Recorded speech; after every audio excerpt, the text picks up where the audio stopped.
Hello and welcome, folks. So happy you could join us here today. We're just Everyone. going to give folks just a few minutes to trickle in. We'll get started here in about 30 seconds.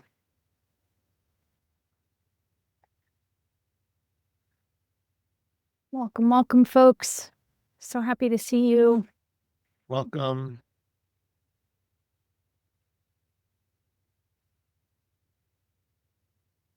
Okay, hello and welcome, everyone. We are getting started. I'm Cecile. I'm one of the co-founders and instructors here at Round Sky Solutions. Thank you for joining us for Power Sharing That Works. I'm excited to meet you all today, and I'm happy to see some familiar faces too. Thanks so much for making it. I'm particularly excited to talk about why power sharing is such a potent move and how you can learn to do this well every day. As we get rolling here, we'd like you to know just a couple things about Round Sky. Yeah, hi everyone. I am Daniel, co-founder and instructor here at Round Sky, and I wanted to give a little introduction to our organization. First of all, we have Addie joining us today to help out with the logistics. Hi, Addie.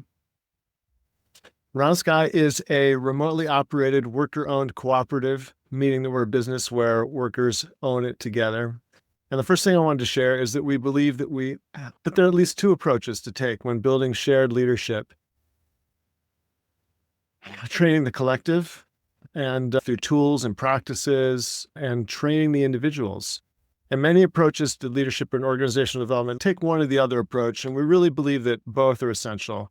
And it's part of what makes us unique here at Round Sky. Having the right tools and processes are essential for sharing power in our organizations. And we also benefit from personal development to nurture self-awareness, groundedness, and emotional intelligence in our leadership. And that leads me to the second thing I wanted to share. We approach our courses and trainings with this focus on both the hard skills and tools and process tools and things like that, and these soft skills, which should be considered personal development, somatic practices, things like that. So today you'll hear us talk about our brand new 3-session training, The Foundations of Shared Power, Practical Tools for Collaborative Leadership. And you'll hear us reference some of the tools we teach in that training to work with shared power and ways to facilitate your meetings in ways that are in line with cooperative values. If what we're offering resonates with you and how you'd like to approach your facilitation, consider joining us. Early bird price ends tomorrow, Friday, May 9th at midnight. We'll have more information at the end about this as well. Wonderful. Many of us are on Zoom these days, but I wanted to touch on some logistics about the webinar before we got too far. First of all, the session is being recorded, and we will share this back with you, along with the links to the resources we mentioned in the slideshow, in the presentation here.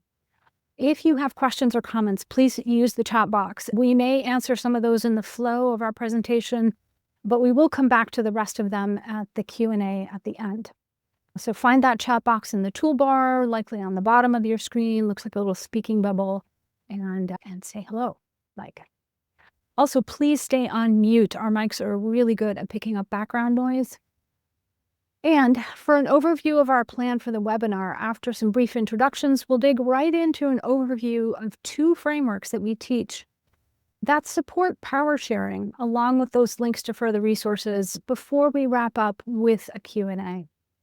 Since we only have 1 quick hour to go over the material, we'll be covering it at a fairly high level, and even with a Q&A at the end, you may leave with questions, which is good. We'll get to what those questions as we can today, and there will be more of these events, and you can also please reach out to us directly with your questions. Wonderful. So wanted to take just a moment now to really ground and arrive to tackle the introductions and some of the introductions and logistics. We'll do more introducing of ourselves and you all in a moment. We wanted to get into our bodies for a moment. We really love somatic practices, and we call this the somatic arrival. One of the things that's really important as we work well together is feeling grounded and allowing our bodies to be fully immersed in the moment. And it's helpful to be rooted in our own sensitivity, our agency, our ability to orient ourselves to our own emotions, relational capacities, wherever we find ourselves. So I'll offer some suggestions now to just arrive in our bodies, but you do whatever works for your body and what helps you be grounded and present. But if it's helpful, I'll have a few thoughts to suggest. Yeah, just taking a breath perhaps and softening your gaze. Perhaps you close your eyes or leave them open, but just like letting yourself be more inward for a moment and noticing your breath, maybe particularly the out breath. Just maybe some sighs or sounds. And as you breathe out, feeling all the surfaces that hold you up. Maybe your feet are on the floor, your legs and butt in the chair. Maybe you're standing. However you are, you can feel the ground kind of reaching up to support you through all the surfaces just below you.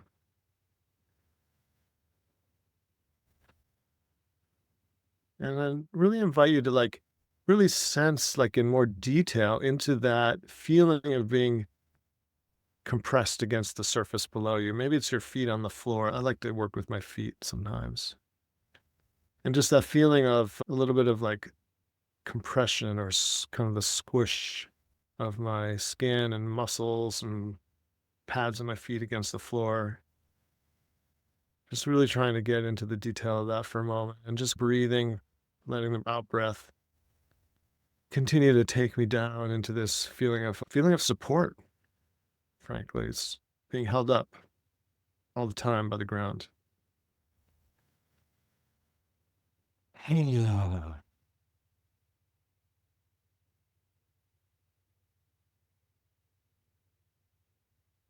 And then maybe bringing your attention back to your breath and and more to the in breath and the up reaching and coming up from the ground.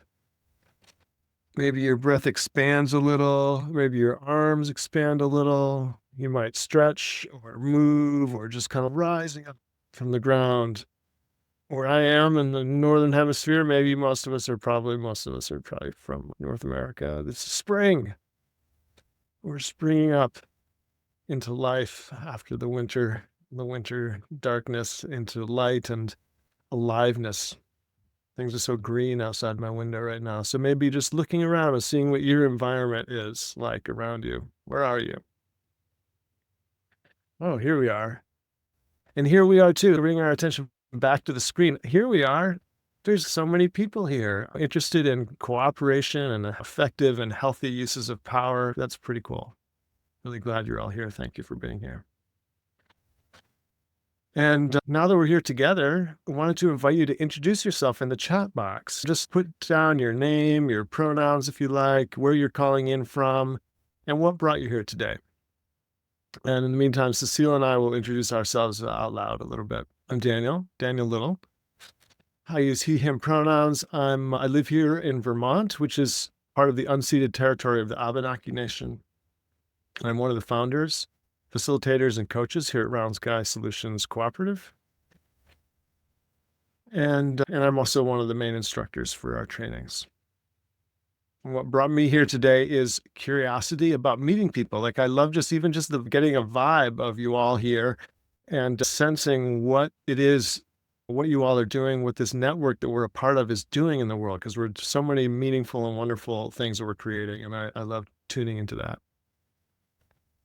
And today, speaking of power, I've been really reflecting on the power of human connection, how deeply necessary we are to each other, and how nourishing it can be when it feels good and mutually supportive, but also how quickly it can become so difficult when we're in conflict or not hearing each other. So that's my vibe for today. Cecile. Yeah. Thank you, Daniel. I'm Cecile. My pronouns are she, hers, and I also live in the beautiful state of Vermont, the home of the Abenaki people, and I'm excited to be here with you today to explore what it means to share power. We all work in teams, and sometimes those experiences work smoothly, as Daniel was referencing, and generate great joy in the process, and in other times might be really difficult or sticky with unspoken power dynamics and assumptions, generating conflict and misalignment. So what brought me here today is my passion for supporting people in using their power in healthy ways so that we can build a generative world for all of us. So as we get rolling here today, I wanted to share a bit about how I got interested in collaboration or effective power sharing. I've been a social entrepreneur since I was in my early 20s, and I've had the opportunity to work with many different groups of people who were inspired to act together to bring about a better world. The people were amazing, and the visions of collective action were undoubtedly beautiful and needed.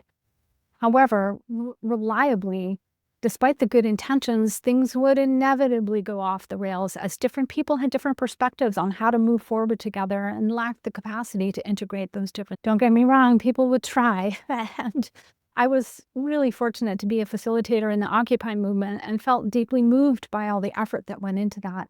But in the end, it fell apart because people did not know how to share power over time. We could do it for an afternoon or special event, but over time, things would unravel because of conflict and the lack of skills and the willingness to metabolize that conflict into movement forward. In the process, I realized I had this assumption that good people with good intentions created good organizations, but clearly my experience pointed to something different. So what was missing?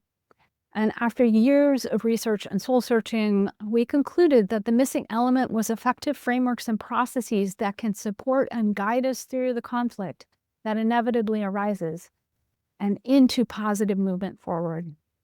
I think there are many reasons that contribute to this need for clear process to support effective collaboration. And one of them is that we've been steeped in autocratic ways of leading for millennia. Literally every system we know, even democracy, is embedded in authoritarian ways of thinking that give power to some and not to others, down to the minutia of who gets to speak in a conversation. It's profoundly endemic. Overcoming this level of endemic or embeddedness is in authoritarianism. It requires more than just believing we can do it. It requires researched and proven mechanics for doing so over and over again. And those mechanics need to help us build the skills to cooperate even when we don't feel like doing it.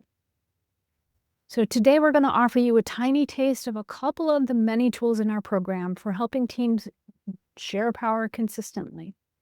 Unlike most approaches to collaboration, one of the things that makes CoLab, this is the name we've given to the body of work we've researched and synthesized, one of the things that makes CoLab unique is that it's been synthesized from over a dozen different bodies of theoretical and practical work, from sociocracy and appreciative inquiry to nonviolent communication, and all of that into one cohesive set of practices that provide us with a simple, streamlined approach to effective power sharing over the long run.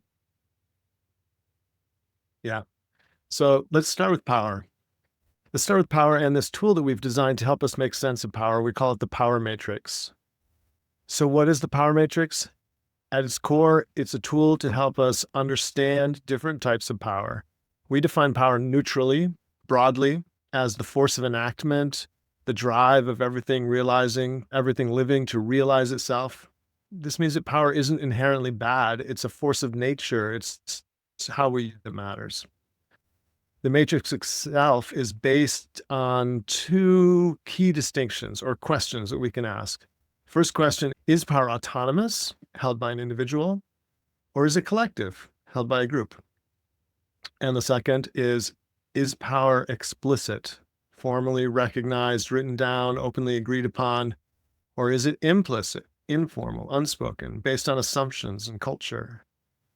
These distinctions give us four key quadrants of power that operate in any team.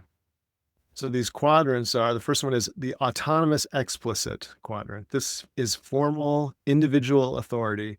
Think of a specific role with specific decision-making rights, like a project manager's defined responsibilities or anyone's kind of official role.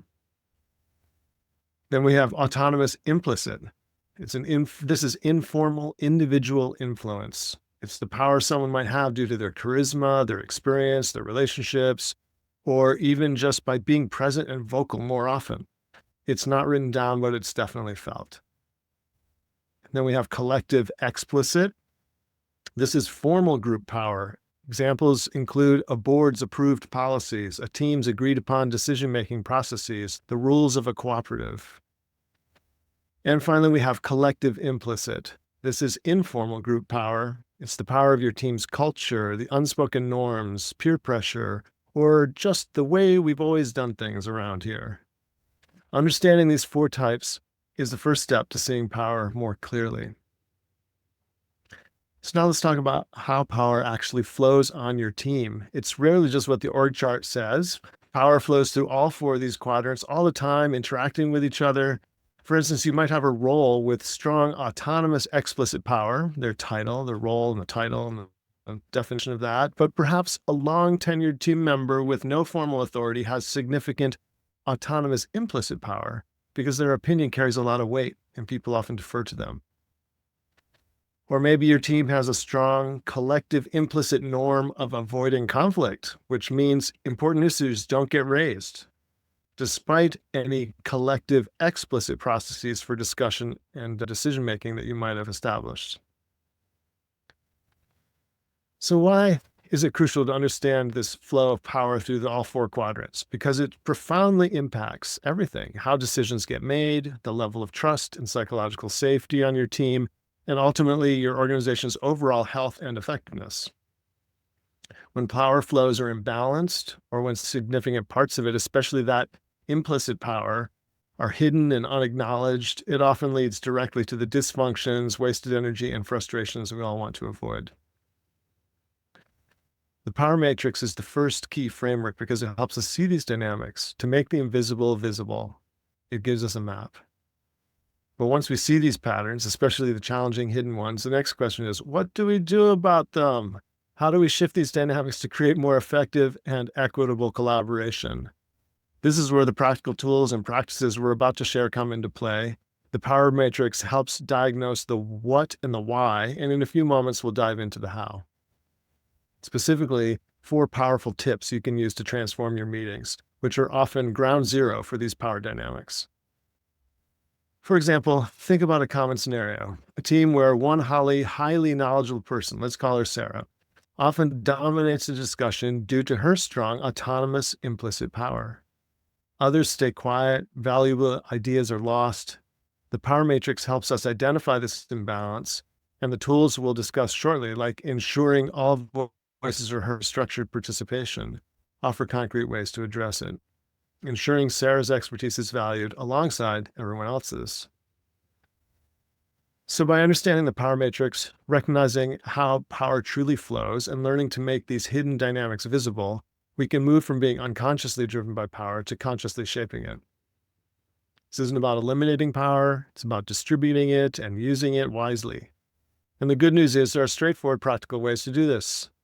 The frameworks and tools we'll explore next are designed to help you foster teams that are more equitable, effective, and ultimately more capable of achieving their purpose. Great. So I'd love to hear some of your thoughts about this just for a moment. In the chat, I'm curious to hear you answer this question. What's implicit on your team that needs to be more explicit? Maybe you've got some ideas, something that you've been noticing that's generally implicit that could be more explicit. Any thoughts about that?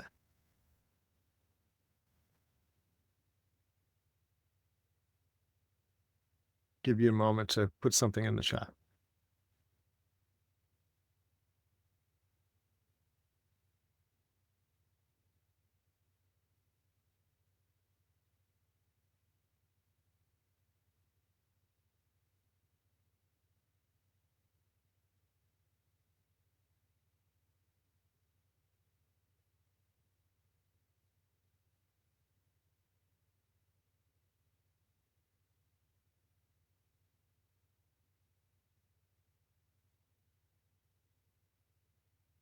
Okay. Well, we have an interesting question. Just curious. Is it possible to explicitly replace power with empathy and positivity? Yes, but empathy and positivity are a certain kind of power in and of themselves. So I wouldn't say we'd replace power, but we would cultivate a variety of forms of power that are healthier. Yeah. One of the examples is the founder leads the meetings and has implicit and explicit power. He decides the topics and facilitates the meetings. Yeah. A respect for elders is implicit, but needs to be made explicit, especially with our multi-generational team. That's great. Making things that work. That's one thing I didn't say about this. A lot of things are implicit and they work. So it could be useful to call them out and say, oh, this is what we've been doing and it works. Let's keep doing it. That's great. The support network for an executive team that are actually gatekeepers for who gets the executive's attention. Yeah, sure. Who holds the responsibility of learning outside group work time and brings new ideas to the group? Yeah, that's a really interesting implicit autonomous power, like those who like take initiative and study something and bring something back. Yeah, that's awesome. Motivations and purposes. Why do people engage in a certain activity, i.e. community garden? Like the implicit motivations. That's great. All right, there's so many, no, there's not so many, there's just two more. Okay, I'll read these. I noticed the decisions about the benefits we get at my org, i.e. vacation days, were said to have been collectively decided, but it wasn't transparent when, who, with whom that happened, if it did. Our power to decide wasn't explicit or evident. Yeah. I like the idea of positive power. Thanks. Okay, great. I think it's important to be prepared to deal with natural reactions of people making something explicit. It can be very threatening, yes, and different group dynamics will arise, not always predictable, for sure. And that's a good segue to, yeah, let's have some tools and let's have some both explicit and implicit shared expectations about how we go about stuff like that. So let's get into that next. Feel free to keep putting things in the chat and you can scan those with each other. These are such wonderful comments in the chat. Thank you all. Keep them coming, along with your questions or like the troubles that you're facing, because we're gonna have time at the end. But let's take a moment. Hopefully some of this is really familiar to you all about some of the common challenges that we face. In order to ground the insights that the Power Matrix affords us, we've identified that meetings are a core place. They're not the only place, but they are a core place where the lack of power sharing shows up in dysfunction, disconnection, lack of alignment. It's the reason why people hate meetings, right? However, meetings are also a place for connection, moving work forward, and a way to show up for each other. The key is really grounding our meetings in effective power sharing that results in highly relevant, collaboratively run, and responsive to our actual team's needs meetings. So we've designed an optimal flow for a meeting process, which includes a bunch of key elements that help us share power. So let's spend a few minutes reviewing some common challenges and benefits before getting into the four key aspects of effective power sharing in meetings. As someone just mentioned, people being offended or defensive and becoming accusatory or snide. If it's not subtle, then disagreements can come out more directly, which further undermines our ability to work together, whether it's underhanded or direct. People not being able to handle their ire is a challenge. Another one, people disengaging during the meetings and at all times. Our meeting culture really spills over into every part of our work life, and if you've got a bad meeting culture, you can expect disengagement on one level or another outside of meetings. Updates that go on forever and are not helpful. Short, succinct, relevant updates for our teammates are essential to doing good work and to remaining in sync with each other. A few people who have too much responsibility can lead to any number of workplace dysfunctions. Or only a few people doing all the talking, which further imbalances perspectives and investment. Then we can have well-intentioned people delivering inconsistent accountability. If people are taking on projects and then forgetting about them or not making any progress, the sense of floundering as a team increases.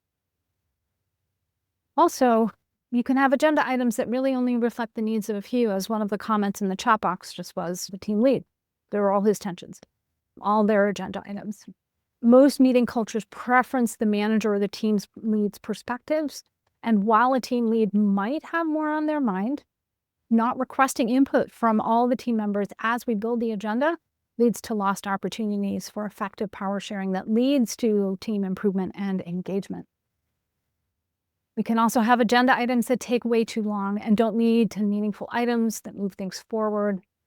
Again, another very common mistake, which is difficult to surmount without an effective process that the whole team knows and understands. We have meetings with no clear endings that drag on for hours. I've literally been in them. Oh my God. And the list clearly goes on. So let's just explore for a minute, like, what are some of these consequences? Because these are the things that hopefully all of us have experienced. But since poor power sharing in meetings is so endemic, it's easy to think that this is normal or unavoidable. And I'm here to tell you today that it's normal in the sense that it happens all the time in all kinds of organizations, but it's not healthy and it is entirely avoidable. The problem with accepting poor power sharing in meetings is that it saps energy and focus. There's nothing like an argument in the middle of a meeting to make everything worse. Bad meetings also waste time. Meetings are the most efficient way to sync up and align. And when they're wasted with no clear decisions or next actions, people still have to get that information, right? Or risk doing bad work or useless work. And so then they have to go outside of meetings to get that information. And that is a double waste of time. The sense of being stuck increases. And this leaves people feeling powerless and frustrated and, guess what, disengaged. It also underscores a sense of being overworked and underappreciated when we don't have good mechanisms for redistributing work because we can't really see what other people are doing or not doing. It's easy for people to feel unseen and unappreciated. It also makes it harder to address important issues and to get work done. When meetings are wasted on conversations that go on way past any point of usefulness for the organization, the time we have to discuss and decide on important issues dwindles. Wow, that's a long list, Cecile. So let's take a look at the other side. Getting to effective collaborative meetings can be challenging, but it is worth the effort. Imagine what it might be like for you to have an organization full of inspiring leaders with tools that enable you to improve your meetings into flowing conversations and effective outcomes. For one thing, improving your meetings will save you time and energy and open up the space for everyone on the team to feel more empowered, which simply feels better and gets better results. So you can look forward to engaging and efficient, collaboratively led meetings. The power of joy and fulfillment that comes from productive, efficient meetings goes on to infuse all of the work we do with that same motivating force, bringing much more meaning and productivity to everything we do. Working together productively with flow and satisfaction. Hang on one second, Daniel. I think we need to catch up to the next slide. There we go. Great.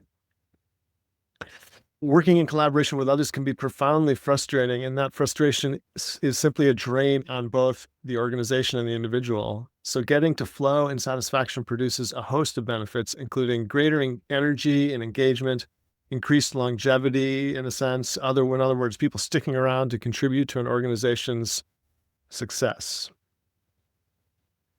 Not getting stuck on issues. The feeling of being stuck in one's work with others is corrosive, especially if it's a consistent feature of meetings. Being able to move forward on even difficult issues is like opening the windows in a stale room and letting the light and air in. Better innovation and problem solving. Working together is about facing challenges and surmounting them. Being equipped to do not only efficiently, but with creativity and innovation is critical to organizational success in the complex and constantly changing environments that we find ourselves in. Then we also have mutual support and accountability. One of the biggest challenges in collaborative work environments where we are explicitly sharing power is accountability. Both how we support each other in getting our work done and then how we hold each other accountable in the process. Another huge benefit is a real distribution of power and voice. This one is huge. If you want to get innovating and feel some energy for restoration in your team, try giving them real power. And here below, you'll see a testimonial from a manager in a 70-plus person radio station that we trained on the impact. And then we can get meaningful and satisfying participation. As a quote from one of our Level 2 certified collab facilitators highlights. Yeah. And for me, one of the best parts about learning all of this is that you're going to be able to use these skills over and over again in all kinds of different contexts. It's like you'll have cracked the collaboration code and have superpowers for enabling people to share power, meaning to get along and do better work together in a way that honors everyone's perspective. Today, we're showing you these 4 tips out of dozens that we've researched and synthesized into the collaborative operating system we call Colab. These are the top 4 that we recommend getting started with, and we hope you give them a try. However, implementing this stuff in organizations can be tricky. As mentioned by somebody in the chat box, yes, people can get their knickers in a twist quite readily. So it's helpful to have support from folks who've done this a bit. And we recommend you consider taking the Foundations of Shared Power course coming up on May 28th.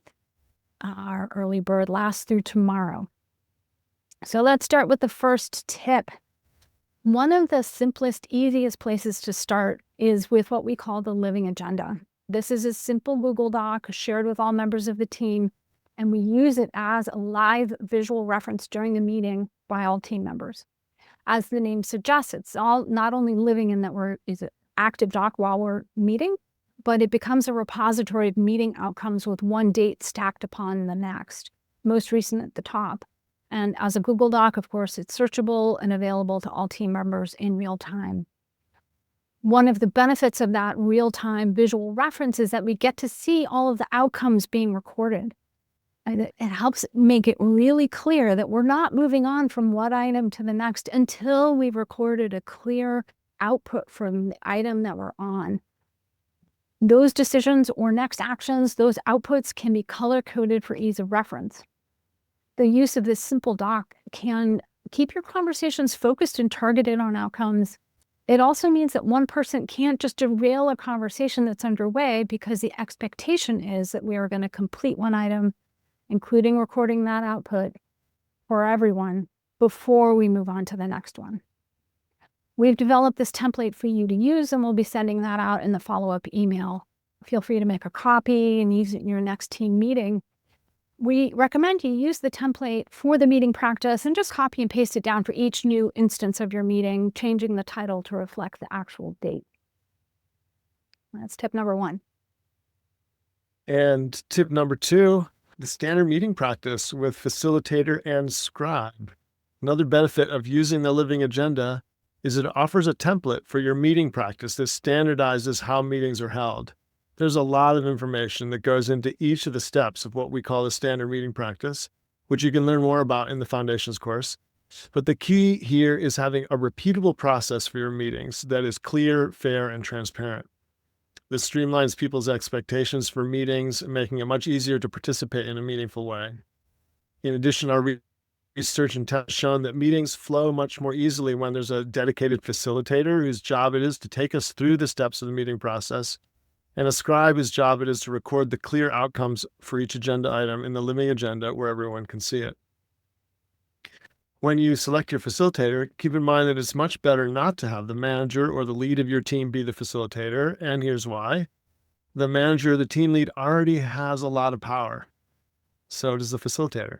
And combining those two centers of power in one person often results in meetings being skewed to represent that one person's perspective and desires. And this leads to disengagement and lack of incremental improvement because we don't get other ideas besides that one person's.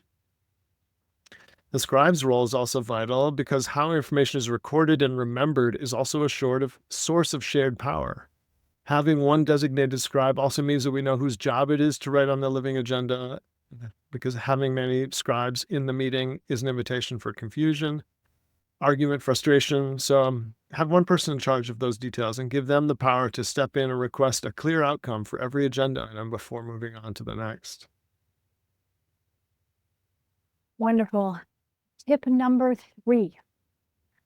The power of a clear, efficient, effective, collaborative decision-making process cannot be emphasized more strongly. So many issues can be solved when we know how we make decisions, and that's clear for everyone. And it's fair so everyone gets to participate, and efficient so we can make decisions together rapidly rather than have them drag on interminably. The other benefit to a clear collaborative decision-making process is that it distributes power to all members of a team rather than just having that one person, often the manager, making all the decisions, or decisions being made implicitly by people on the fly when those decisions really should be made by the whole team. So we'd like to offer you the model for collaborative decision-making that we use called integrative consent. And we'll be sending out this flowchart in our follow-up email. Hope you give it a try. One of the secret ingredients in making integrative consent work, we're going to share in our next tip. Yeah, one tension holder per tension is the tip. But in order to introduce this tip, I need to share what I mean by tension in this context. We use the word tension to indicate any difference between where a team is and where it could be. It's like pulling back a bow and feeling the tension because we want to get somewhere. We want to let the arrow loose and fly to the target. So this could be a better idea of how to do something or an issue that's getting in the way of good work being done. So the term's not negative in our mind. It's a fundamentally positive invitation to all team members to sense, back to the somatics too, to sense what's in the way of their doing better work and asking everyone to bring that to the meeting agenda and be the owner of that agenda item. We recommend building your meeting agenda from the tensions and topics of everyone present, not just the manager or the lead. When you allocate agenda building to one or just a few, the opportunity to harness the collective intelligence of your team is lost. Even if you, as the agenda builder, go around and ask people before the meeting what's on their mind, that's better than nothing. But it's not the full picture. It's a subtle shift that can be profound. It can take months or weeks of practice to really produce the engagement, but it really does build that engagement over time. So build your meeting agenda from the tensions of everyone present, and then you can prioritize those tensions according to which ones are most important for that particular meeting. And every time an agenda item is put on the agenda, add the name or initials of the person raising that tension right there with the title of the item. And this is critical because that person becomes the tension holder. In our process, that tension holder has certain rights and responsibilities. They're the owner of that item, which means they carry a special role during the processing of that agenda item to identify the outcomes that will move their attention forward. In other words, it's not up to the manager or anyone else on the team to decide if the outcome for that item addresses the issue. It belongs to the tension holder. For example, and in reference to tip 3 about integrative consent, when an item requires a decision, that tension holder is responsible for crafting the proposal or the decision and making amendments to it prior to the objection round. Details, we'll have to take a look at the flowchart when you get it in your email. But it's hugely streamlining and simplifying. If we don't have a tension holder who has this kind of power in the team meeting, items will drag on for much longer than is necessary or helpful because there's not clarity about who gets to decide if this is moved forward. We think it's the person who initially sensed what was going on. They should be the one to decide whether it's actually getting attention, the proper attention and resolution.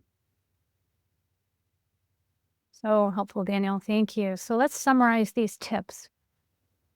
Tip number 1, create and use a living agenda, and you're going to get a template for that. Use the standard meeting practice and elect a scribe or facilitator. So ideally, the scribe and facilitator are not self-appointed, and ideally they're also not appointed by the manager, and they're done through a collective team election process. And that makes them accountable to the whole team, which is actually a really important, subtle move.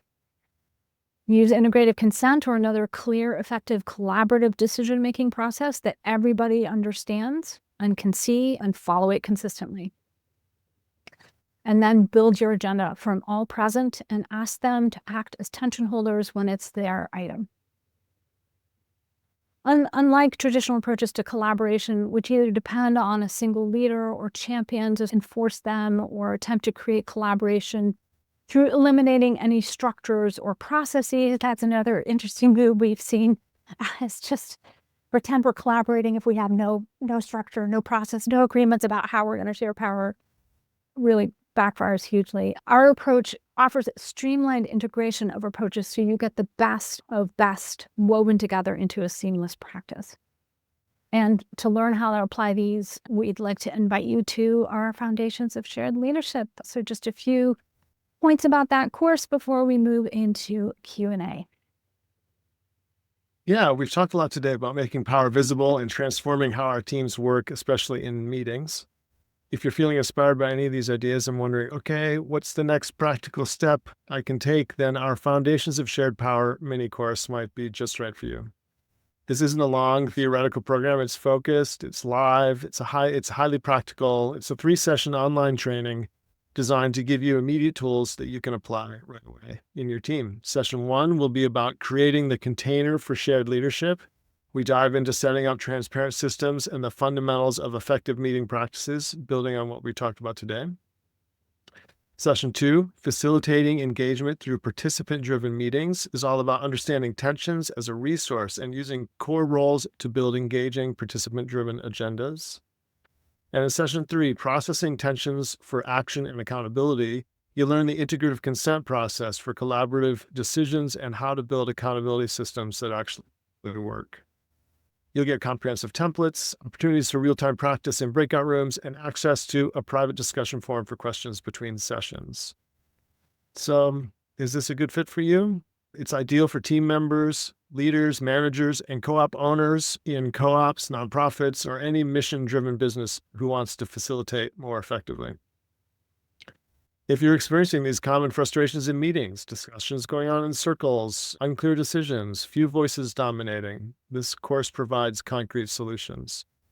And if you've worked with the Power Matrix Starter Kit that we released a few weeks back and are looking for the next step, this is that. And if you're curious about our more comprehensive cooperative leadership certification program, but want a taste of our approach first, this is a perfect entry point. You'll walk away with tangible tools, a proven collaborative meeting process template, a way to surface and address implicit power dynamics, an effective process for accountability, and a method for making decisions rapidly. And the payment for this 3-session live course is $245, but we do have an early bird price for $195 available still through the end of the day tomorrow, May 9th. And let's put the link for the registration page in the chat. Will you do that, Cecile? You can start in there. Awesome. So think of this as a low-cost, high-impact way to start transforming your team's collaboration. Plus, for those who decide to continue, we want you to apply a portion of this, the fee for this course, towards your full tuition in our collaborative leadership certification program in the fall. We'll be running that again starting in October. Essentially, if you're ready to move beyond just understanding power dynamics to actively shaping them for better collaboration and results, this course is designed to help you do just that. So yeah, I hope you join us. Wonderful. We're going to have some time now for your questions and comments, and I've captured quite a few of them in our little doc on the back end, and feel free to keep adding them to the chat box. But I'll start with the ones that have already been shared, and maybe we'll start with a few of the short ones. Daniel, would you answer what is the timing of the 3 days? Are they 3 days in a row? Or they're weekly sessions, and I forget what day of the week are. Do you remember this? They're Wednesdays. Wednesdays at what time? At 12:30, I believe. 12:30. Oh, it's the same time as this call. Okay, good. They're 90-minute sessions, Wednesdays, 12:30 Eastern time to 2, 12:30 to 2 Eastern time. That's the 28th, the 4th of June, and the 11th of June. And of course, the sessions will be recorded, so if you miss one, you can watch the replay and stuff like that. So if you can't make all 3 sessions, it's still worth attending. Yeah, Daniel, I just want to point you to the collection of questions, comments at the top of page 22 here, and I'm just going to start in no particular order with some of the material. And I didn't copy your names in, so I apologize. I won't be able to reference you directly, but this comment about it being important to be prepared to deal with the natural reactions of people to making something explicit. It can be very threatening, and different group dynamics will arise and not always predictable. Yes. Because of all that goes on in the implicit half of the power quadrant, it can actually be dangerous to make things explicit. So I just want to double click on that statement and say that the standard meeting practice is designed to ease us into doing this work of making things explicit and to give us a structure for doing that, including if you have, say, an interpersonal conflict with someone, there's a way to say you were going to invoke the process for resolving conflict right now as we move this item forward. So there's structure, and strengthen that structure to provide some safety, and it really helps if the entire team has agreed to use the process, right? So that's one of the sort of things that you do to set this up. And there's others that we can share, having done this many times with different students, different circumstances. Moving into the next one, do you have a meeting holder also? Who decides which tensions take priority at a particular meeting? Daniel, do you want to take this one? Yeah, sure. Typically, we think that the facilitator is in charge of running the flow of the meeting, and we give that authority to the facilitator. But we do have some tools the facilitator can use to poll the participants about what's urgent, what's important, things like that. So we also, I don't know if we'll get into those in this next training. I think we will. We'll probably get into those in this training as part of introducing the standard meeting practice. Yeah. So facilitator decides with input. And I'm going to add one more layer to this, which is that typically meetings are happening within what we call a scope of work, or if you're familiar with sociocracy, a circle. You could think of this as a team, except in many organizations, people don't think of teams as having a membrane around them that confers authority and autonomy to that team to make decisions about its own work.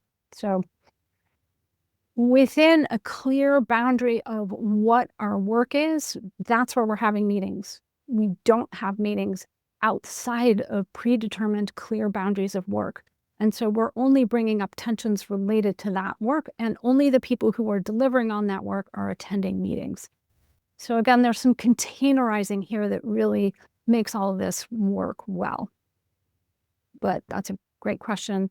And with all of these, feel free to ask follow-up questions. We'll keep rolling with the ones we've got and then check back in the chat box in a minute.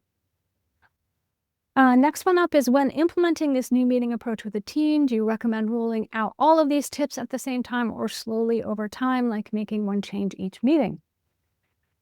Daniel? I'm sorry, I got distracted by the most current ones in the chat. And I can answer that if you want then. Yeah.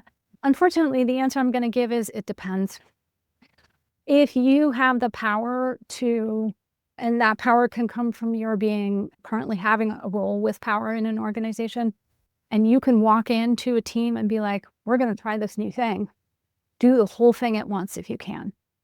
Because there's a number of sort of checks and balances and components that fit together that you don't get if you're just doing one little part at a time.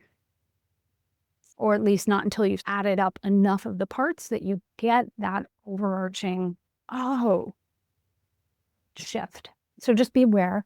And certain teams, starting with just one little thing at a time is the best way to go. And that is a conversation we could have with you in a call and just understand your situation a little better. You want to pick up the next one? So the tension holder is the owner. The tension holder is the owner of the tension. What that means, we'll get into in more detail, but yes, we want to look to someone to know, is this getting moved? Not only the person who raised it is probably the person best suited to know whether it's getting moved in the right direction. Yeah. And this next one's interesting too. Do you recommend consent in big groups of more than 50 people? Yeah, maybe not. We think there's a whole thing about like organizational design, which is also part of CoLab. Like, how do we arrange our circles or our scopes or our teams in relationship to each other? And oftentimes having large groups of, it can be done, but it definitely can be done, but it could take a lot longer to do that with a big group. It would take some fine tuning and stuff like that. So typically this process is ideal for like a work group of say up to 10 people or something like that. And it relates to the next one, which is, I only have productive meetings in small groups or at the beginning of sociocracy. Got lost over time. Yeah, exactly. Ultimately, we believe that having a small team of under 12 people is probably the healthiest. And that often once you get beyond that, there's actually sub-scopes or sub-teams that can be created and given autonomy to operate that make that possible and actually more efficient. Yeah. And to the bit about getting lost over time, it's entirely possible, right? That the key thing is having the organization or the team commit to using these tools. And these elected roles like the facilitator and scribe, and they're showing up, they're like, hey, we're ready to go. Here's the process. Here's the docs. Here, let's go. So there is a holding that's required. And it can be done by even just one person showing up in the meeting being like, oh, hey, hang on. Where's our living agenda? Who's our facilitator? One person can do that. So it's, yeah, I'll stop there. Yeah. How do you turn power dynamics into healthy sharing without using power? You don't. You use power, but you use like healthy, probably collective power, right? You say something. You take the implicit is your tension. You bring it up in the meeting as a tension. Then it gets addressed in ideas from the group, and you make a new decision, make a new policy, you make a new agreement, you make a new set of roles, you restructure the teams in a certain. So you do all the things you need to do with collective power. And you delegate to autonomously to roles that they have lots of autonomous power to do what's in their purview. So we want to use power. Definitely. It's health. Power is just power. But yeah, we definitely have to use power. But let's use it well and healthily and justly. Yeah. You want to take the next one, Daniel? Social norms around not communicating directly about group domination for fear of insulting the other. Yeah, sure. Yeah, like all these implicit things. And so again, like back to the tips, like then it's a tension sensing process. Like what of these norms might need to be addressed directly? Like sometimes we don't want to tackle everything all at once, but maybe it's, I noticed that we're doing this way and it's not working so well for us. What could we do differently? That'd be my tension in the next meeting. So maybe we could then adjust that over time. Thank you, Daniel. This one about the faculty drive what happens in the department, but the department chair is ultimately responsible. I feel like faculty could be given more power and could take more responsibility. Then some follow-up comments, super common. A person given responsibility or explicit power doesn't actually have enough influence or power to make folks, the faculty, do what needs to be done. They have the implicit power, and then trying to make folks do things is pointless. Yes, I'm actually working on this exact issue with a client. Yeah, and the key there is to explicitly shift our understanding of what it means to hold a role, what it means to be in a scope, what it means to show up for a meeting, what it means to participate. And perhaps most importantly, the faculty or department chair, we might call them the corresponding name might be in our work, might be the scope lead, has to be given adequate power to do the work. That's how this gets solved. It can happen in one simple conversation. If a team is willing, if they're recognizing the pain that they're in and the frustration that everyone is feeling and being offered an alternative, which actually gives everybody what they want, it can be quite appealing. But it requires conversation and a willingness to shift how we're using power in those environments. Yeah. I want to get to some of the more recent things about the course, some questions, specific things about the training in the chat now. Let's see. Registration link is not working. Oh dear. Reach out to us. We'll figure that out. I don't think we've figured that out. How much participation in the sessions? Yeah, there will be some participation. We'll do a little breakout groups and we'll have a little bit of open discussion. It'll depend a bit on the size of the cohort in terms of like exactly how much like airtime will be available, but we'll do enough to like have engagement and participation. That'll be like a mixture of us like teaching some things and then digesting the things together as a group. And the cycle, how often do the cycles run? We don't know. This is the first time we're doing it. We'll see how successful it is, see what the next step is. We may run another one this summer. We may turn it into a video on demand course or something like that so people can just take it as a kind of without the participatory part. We'll see what's next. But we will almost certainly do it again at some point relatively soon in some fashion. Were there any other practical questions? The link wasn't working. I just dropped a fresh one in the chat box. Feel free to give that a try. And I wanted to circle back to Esther's comment about personal philosophy and wonder what you'd say if you were at peace and harmony with yourself. Is it possible to radiate that and infuse positivity as opposed to treat power and tension with more power structures? This could be an hour-long conversation I would love to have at some point, but it's my experience is that peace and harmony is really vital to my own personal power in how I show up in situations, but it doesn't correct for endemic structural power issues. And those endemic structural power issues typically won't shift unless they're made explicit because they are implicit. They're hidden. They're sub or unconscious in many cases. And something that's sub or unconscious, it can change, but it takes a very long time, if ever. And so the move of making that explicit is what makes it possible for us to actually shift existing power dynamics. I'm curious how you'd respond to that. Esther, feel free to unmute if you'd to comment. Okay, I think this might be a long discussion. I do want to say that I used to be a physics nerd and believe in every force has an equal and opposite force. However, in real life, when you're dealing with power differentials and you apply this rule, it doesn't always work. And I find that if you include emotions, empathy, understanding, and all of those things, and add them to the equation, then things may dissolve. And it's like the sound of one hand clapping. If there's no power anymore, if you take the tension away and work on that and rebuild it from the ground up, then I think that can be, from my perspective, for me in my gut, feel healthier. Nice. That's great. That's great. I totally see that. And in our view, like, since we think of power as just very neutral and not necessarily force or power over or something like that, those are types of power and they can be very abusive and hard to deal with. But since we think of power as neutral, I would say that someone bringing their personal power of positivity and openness and empathy into the room, that is a huge, in our view, implicit autonomous power that any individual can bring to the situation and make use of.